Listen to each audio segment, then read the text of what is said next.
Alright, Shalom. First, I want to give all praises, glory, and honor to Yahweh, Ba'ashim, Yahushai, double honors to the apostles and elders of Great Millstone that rule well, that taught us his truth, and blessings to the elect of the nation of Israel. This is Brother Yakal, coming with another lesson, and Lord willing, this lesson will be edifying. And on today's lesson, this will be a very short lesson, but it's very,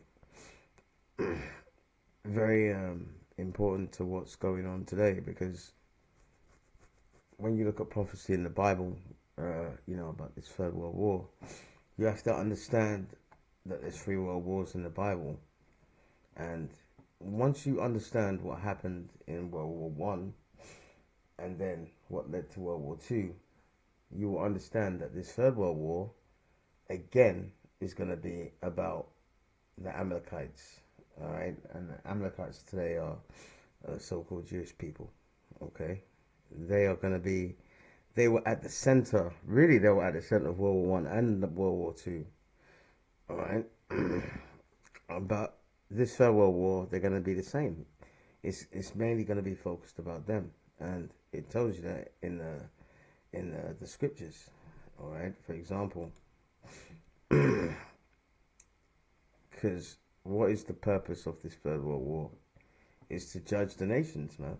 It's to judge all the nations that have come against us, the children of Israel. All right, that's why you have Joel chapter 3. All right, here, which I'll read a little bit of it. Joel 3 verse 1, and behold, in those days and in that time, I shall bring again the captivity of Judah and Jerusalem. All right, verse 2, I will also gather all nations, all right, all heathen nations, all right, and will bring them down into the valley of Jehoshaphat, all right, and that is in the Persian Gulf, that area where they're having a war right now, okay, the valley of Jehoshaphat. And if you look on an ancient map, all right, the valley of Jehoshaphat was in East Jerusalem, which is today a place called Kidron. But that landmass area, all right, which was known as the Fertile Crescent, all right, is going to be the main place where this Third World War is going to take part. Just like World War One, it was a world war, but the main concentrated fighting was in Europe. In World War Two, it was a world war, but the main concentration of fighting was in Europe and the Pacific, with Japan and America, etc. In this Third World War, all right, it's going to be a world war, but the epicenter of the most concentrated fighting is going to be in that Persian Gulf area and in Israel, because they need to be judged. All right, and I will plead with them there for my people and for my heritage Israel, whom they have scattered among the nations. And they did scatter us among the nations. Just like the last video I did, it showed you that the Arab slave trade took our people to Iran, all right, because the Iranians were called Persians back then, okay, all right, but their biblical name is Elamites. But when you go to Ezekiel 38 and other places, you're going to see names like Persians, Carmanians, all right, Elamites. Those are Iranians, man, okay, all right, they're integral in this Third World War biblical prophecy, all right. And I will plead with them. Plead means to judge, for my people and for my heritage Israel, whom they scattered among the nations, which they did, and parted my land. And they have parted the Heavenly Father's land. What's the Heavenly Father's land? All right, the nation of Israel. I mean, the landmass of Israel. That's our homeland. We were kicked out of that homeland because of our disobedience to the Heavenly Father's laws, statutes, and commandments when the Romans besieged Jerusalem and other parts of Israel. So we fled, and primarily most of our people fled into Africa, all right, to flee the onslaught of the Romans, all right. And we've not been back. We haven't been back ever since, okay. And if you look at our homeland now, is it not parted? It is. Take a look at the map here, all right. If you look at the white section here, that's where all them Israelis, Amalekites live. All right, and then you've got the Gaza Strip there, which is full of mainly them Israelites, them Arabs, and remember, you have Israelites that are in Gaza as well, Israelites that live in the West Bank, Israelites that live in Israel, because Israelites are scattered in all nations. All right, where the Al-Aqsa Mosque is, around the corner, there's an area that they call the African Quarter. All right, and many times they use derogatory names in Arabic, to refer to them. But some of them are Israelites, who before World War One, they went to the Muslim holy site, which is what's it called, Al-Aqsa Mosque, when they were doing their pilgrimage, to Mecca and other Islamic places. And when World War One broke out, after that they stayed there. All right, and many of these people were Israelites from West Africa. Okay, so there's Israelites in the West Bank, there's Israelites in Israel, all right, and there's Israelites in Gaza. But if you look at the map, all right, this is our ancient homeland. Has it not been partied? It has. And the West Bank and parts of it is basically like a big concentration camp. They've got gates everywhere, security checkpoints. Meanwhile, these Amalekites can roam freely. See, this is going into, and it has the supremacy that is in their mind, all right, is igniting and making the world angry, especially the Islamic world.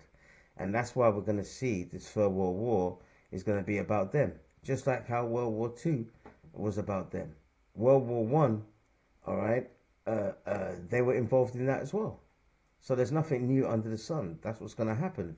Now I want to play this clip here to show you, all right, what really happened when it comes to this World War One. Okay, this is a clip, and this is a man called Benjamin Friedman. Now he's an Amalekite, all right, and he's a former Zionist. He's going to tell you what happened, because these world wars, like the First World War, Second World War, which is in the Bible, okay, you go to Revelations and other scriptures,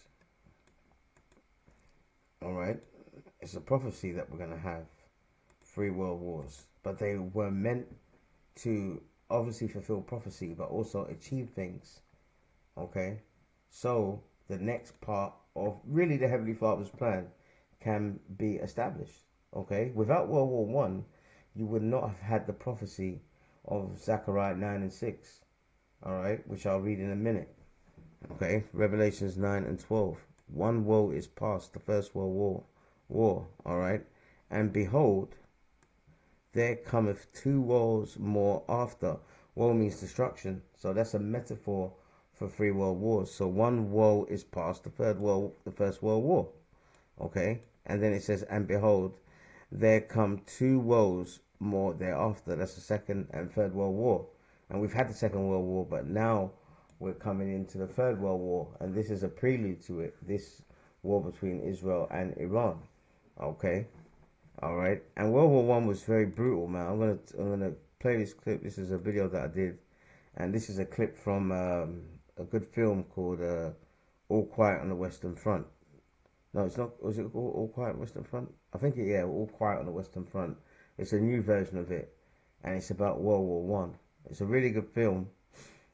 All right, it's a German film, but you have it on Netflix in English as well, and this is just a clip to show you how brutal World War One was. But what did World War One achieve? It achieved prophecy, okay? And without World War One, World War Two wouldn't have happened. All right, so let me play this just to give you an idea of how brutal World War One was.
zu dem, was kommt.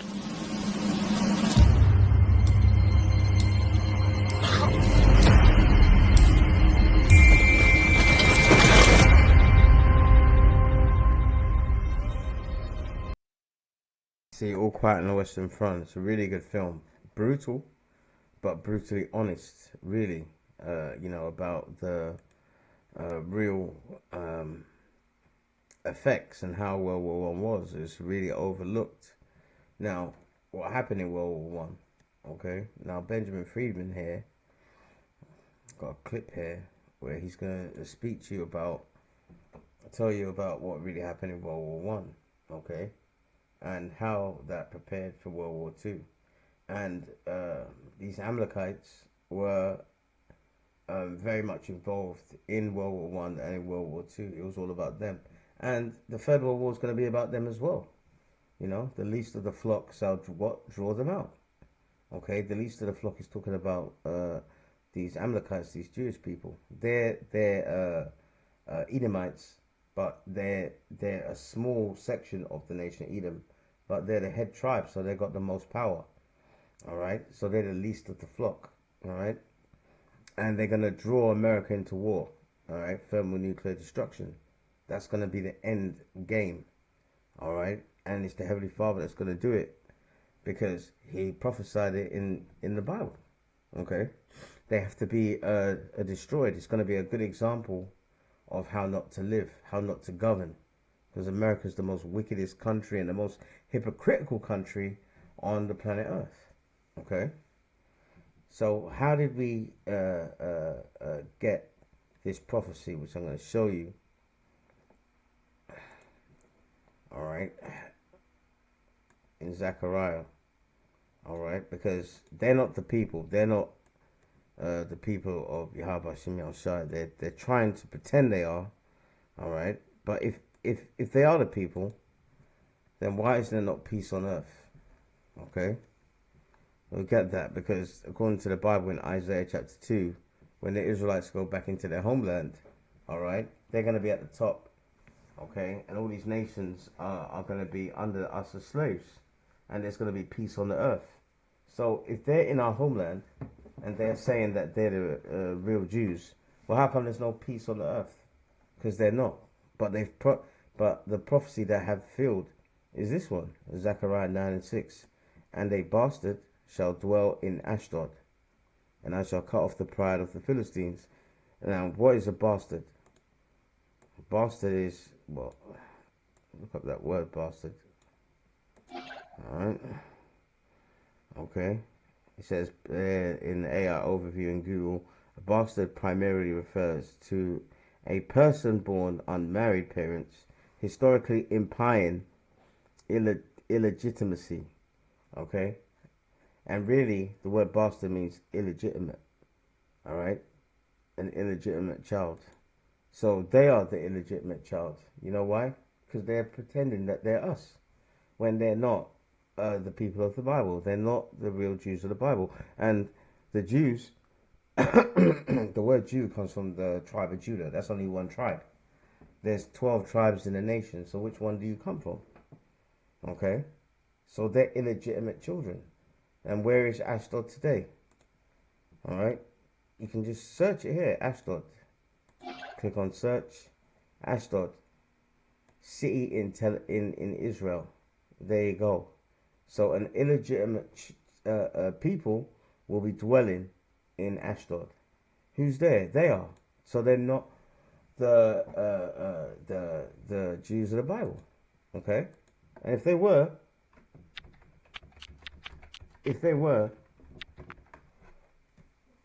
and they're in their so-called homeland, which is our homeland, really, okay? How come this prophecy has not come to pass? All right, and look at the heading here, subheading, the Most High Universal Reign. So this is talking about when the kingdom's established. Okay. All right. Let me go Isaiah 2:2, and it shall come to pass in the last days. See, in the last days, that the mountain of the Lord's house, the mountain stands for government of the Lord's house, shall be established in the top of the mountains. So it's going to be the top government on the planet Earth. all right, underneath Yahushua, okay, and King David and the elect. They're going to be the governing body, and shall be exalted above all the hills, and all the nations shall flow onto it. See, all the nations going to flow onto us, all right, because we're going to be in the power seat. This has not happened yet, okay. Verse 3, and many shall go and say, come ye, let us go to the top of the mountain of the Lord, and the house of the Most High of Jacob, and he shall teach us of his ways. And that's what's going to happen in the kingdom. We're going to teach these other nations the law, statute, commandments, all right, and rule them with an iron fist, okay. They're going to be servants unto us. You really believe that the Heavenly Father is going to allow us to go into slavery under heathens, our enemies, and be lynched, burnt, hung, drawn, quartered, but when he establishes his government, all right, his mountain, which is his government, his kingdom on the planet Earth, that we're going to be just cool with them? No, they're going to reap exactly what they sow, all right? But we're going to teach them of their ways, of the Heavenly Father's ways, man, all right? That's going to be like they want to do this bullshit New World Order, having a one world government and everyone being under this satanic vibration, all right? Well, in the kingdom, it's going to be the opposite. It's going to be on the right-hand side. It's going to be a righteous kingdom, all right? And in order for it to be a complete righteous kingdom, all right, we know that the laws and statute commandments are going to be put in our inward parts, all right, pursuant to what Jeremiah 31 and 30, all right? But in order for the whole earth, all right, to be totally righteous, we're going to have to teach these heathens the ways of the Heavenly Father. That's not happened yet. They're in our land. They're not teaching the whole world, about doing Purim, about doing Passover, okay? They're not, man. They're not doing any of that, okay? All right? For out of Zion shall go forth the law. See? We're going to teach them the laws. We're going to live by the laws, such commandments, okay? And the word of the Lord from Jerusalem. Okay, here's the main point, verse 4, and he shall judge among the nations and shall rebuke many people. They shall beat their swords into plowshares. And the modern day sword is what? Guns, all right, tanks, military, ICBM missiles, all right. So they're going to be into what? Plowshares, meaning then there's not be no fighting anymore. And their spears into pruning hooks. Nation shall, this is the main point now, nation shall not lift up sword, all right, or any weapon against nation, neither shall they learn war anymore. Now, has that happened? If they're the people, if they're God's chosen people, and they're in our homeland, which they are, how come there's still wars around the air, the earth? And how come they're so violent? Because clearly they're not the people, they're illegitimate children. All right? Okay? They fit that prophecy of Zechariah 9 and 6. A bastard shall dwell in Ashdod. Okay? Now, how did they get there? How did they get into our homeland? How did they get a hold of it? Because we know, all right, that when Islam was on the rise, okay, they have Muslim holy site Al-Aqsa Mosque. So we know that a lot of these Ishmaelites, all right, in history had what's it called, flooded all that area, okay, and made that mosque, etc. And then you had the Ottoman Empire, all right, starting in the 1400s, that took our people down in Constantinople, which is today Istanbul, and they conquered all of that area as well, our homeland, all right, the Ottoman Turks, okay, and that's how they were there. They were there before World War One. So how did these Amalekites, these Jewish people, get hold of our homeland? All right. Well, World War One and what happened in World War One has the answer. All right. This is Benjamin Friedman, and that prophecy of Zechariah 9:6 would not have happened if all of these events did not happen. All right. Listen to this. Let me play this for you. Now, the war, World War I, in which the United States participated, had absolutely no reason to be our war. We went in there, we were railroaded into it, if I can be vulgar, we were suckered into that war merely so that the Zionists of the world could obtain Palestine. Now, that is something that the people in the United States have never been told. They never knew why we went into World War I. Now, what happened? After we got into the war, the Zionists went to Great Britain and they said, well, we performed our part of the agreement. Let's have something in writing that shows that you are going to keep your bargain and give us Palestine after you win the war. Because they didn't know whether the war would last another year or another 10 years. So they started to work out a receipt. The receipt took the form of a letter, and it was worded in very cryptic language so that the world at large wouldn't know what it was all about. And that was called the Balfour Declaration. The Balfour Declaration was merely Great Britain's promise to pay the Zionists what they had agreed upon as a consideration for getting the United States into the war. So this great Balfour Declaration that you hear so much about is just as phony as a $3 bill, and I don't think I can make it more emphatic than that. Now, that is where all the trouble started. The United States was in the war. The United States crushed Germany. We went in there, and it's history, you know what happened. Now, when the war was ended, and the Germans went to Paris, to the Paris Peace Conference in 1919, there were 117 Jews there as a delegation representing the Jews, headed by Bernard Baruch. I was there, I ought to know. Now what happened? The Jews at that peace conference, when they were cutting up Germany and parceling out Europe to all the nations that claimed a right to a certain part of European territory, the Jews said, how about Palestine for us? And they produced, for the first time, to the knowledge of Germans, this Balfour Declaration. So the Germans, for the first time, realized, oh, that was the game. That's why the United States came into the war. And the Germans, for the first time, realized that they were defeated. They suffered this terrific reparations that was slapped onto them because the Zionists wanted Palestine, and they were determined to get it at any cost. Now that brings us up to another very interesting point. When the Germans realized this, they naturally resented it. Up to that time, the Jews had never been better off in any country in the world than they had been in Germany. The bankers for the Hohenzollern family, you had the Warburgs and Hamburg, who were the big merchant bankers, the biggest in the world. The Jews were doing very well in Germany. No question about that. Now, the Germans felt, well, that was quite a sellout. It was a sellout that I could best compare. Suppose the United States was at war today with the Soviet Union. And we were winning. And we told the Soviet Union, well, let's quit. We offer you peace terms. Let's forget the whole thing.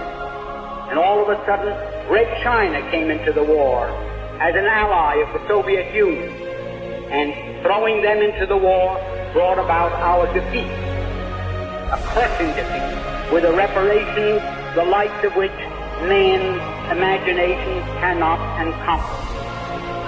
And here, they sold Germany down the river for no reason at all, other than they wanted Palestine as a so-called Jewish commonwealth.